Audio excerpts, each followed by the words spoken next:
Xiaolong is also can do the also ground attack as well.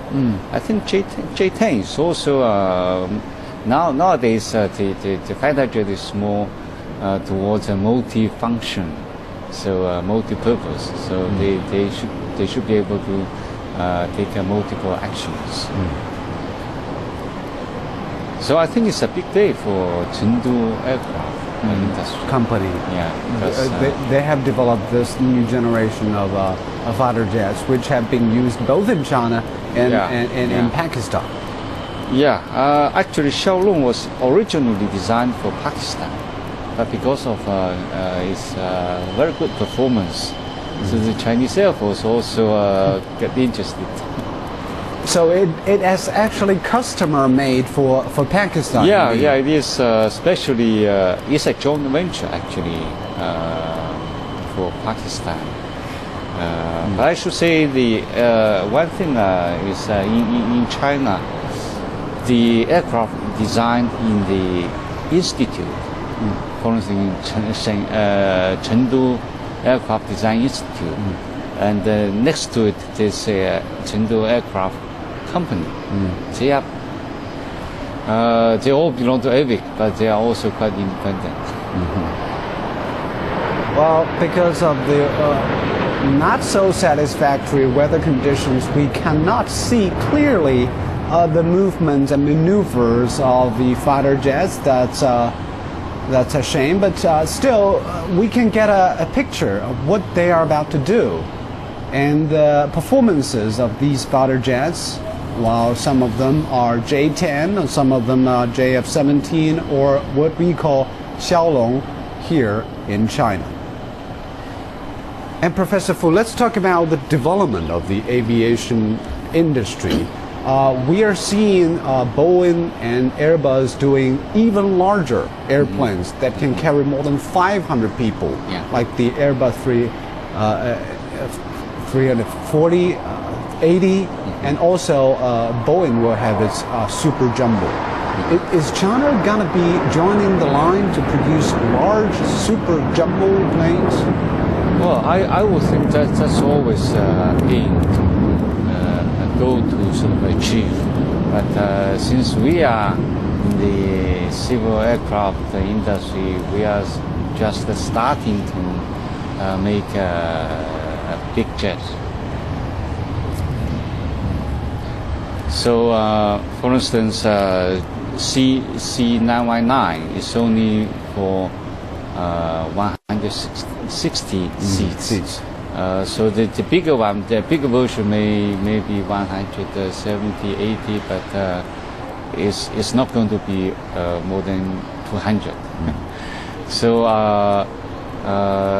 of course, it requires really a technology breakthrough to make a big aircraft, because obviously you need a big engine, better materials, because you need to make this really economical. But it's important, especially I think I've traveled a lot by airplane. Let's say from Beijing to Shanghai or to Guangzhou, that's many flights. Lots of them are sort of Boeing 737, or A320. So you can just imagine if it's A380. Well, we see the J10 now flying in formation have a sudden drop in formation. They are flying in a closed, tight formation. That takes a lot of skills and concentration, because it's in high speed, but it's in close range for 4 planes to fly in such a formation. And also the JF17 Thunder jet planes that are about to take off, and they're about to perform in a short while. Looks really beautiful. The difference between the ulterior, what can you tell the JF17 here and the J10 already flying now? I think mainly is still for the aircraft, the main flying component or the lift component. You need to have the lift devices. Mainly Are they all single-engine aircraft? I think they are all single engine. Yes. For the small light fighter jet is basically like a F-16, it's also a single engine. I think the wing is the main. I think it should be the main difference between them. Of course, you can see the shape, but what you didn't see is really the profile of the wing. That's a sort of a key technology. And what does the profile of the wing decide? Well, it decides the lift and also the drag. Because when you design an aircraft, the lift, drag coefficients are the so you want to have a high lift aircraft, also low drag. Low drag means you can fly longer with and faster. Less fuel, faster, less fuel. Less fuel. Yeah. So sort of the lift to drag coefficient, the lift to drag ratio is a very important parameter. Okay. Now we have just seen the JF17 Thunder jet planes about to take off to join in the air show. As we know, a Pakistani Air Force contingent has made its first debut at the air show here in China. And earlier, our correspondent Daniel Khan took a closer look at the team before it left for China. Let's take a look. This is for the first time that China made K-8 aircraft and JF-17 Thunder fighter, a co-production of Pakistan and China, will be flying in the air show. Officially formed on 17th August 1972, the Sherdils is the aerobatic display team of the Pakistan Air Force Academy, based at PAF Academy, Risalpur. The team used to fly the T-37 Tweety Bird and is composed of instructors of the academy.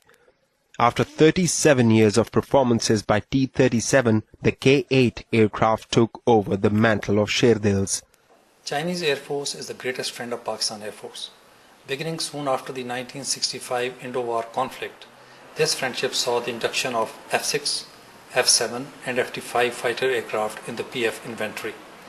The hallmark of this friendship came with the co-production of K-8 jet aircraft for the training in PF Academy and the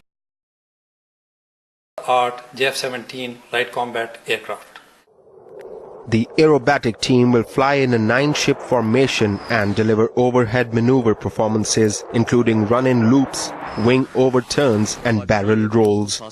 A team of 140 people have reached China. The team members include pilots, technicians and ground support staff. According to senior officials at the Pakistan Air Force, the Sherdil formation aerobatic team is expected to give an outstanding performance in the show. 3 JF-17 Thunder fighter aircraft would also be on aerial as well as static display at the exhibition. It is a matter of great pride and honor for Pakistan that instead of sending a usual customary one team to an aerobatic show, we are sending 2 teams. That is the PF Academy K-8 Sherdils comprising 9 aircraft and a section of JF-17 aircraft. World-famous exhibitors including Boeing, Airbus, Honeywell, Rolls-Royce will also be participating in the exhibition. Analysts say Pakistan's participation in reflects the fraternal mutual benefit between China and Pakistan's all-weather friendship, not only for Pakistan to provide a display of air power platforms, but also to the Chinese people to learn more about Pakistan Air Force. Daniel Khan, CCTV, Islamabad. Well, that's our reporter Daniel Khan talking about the JF-17 Thunder jets that has been joining the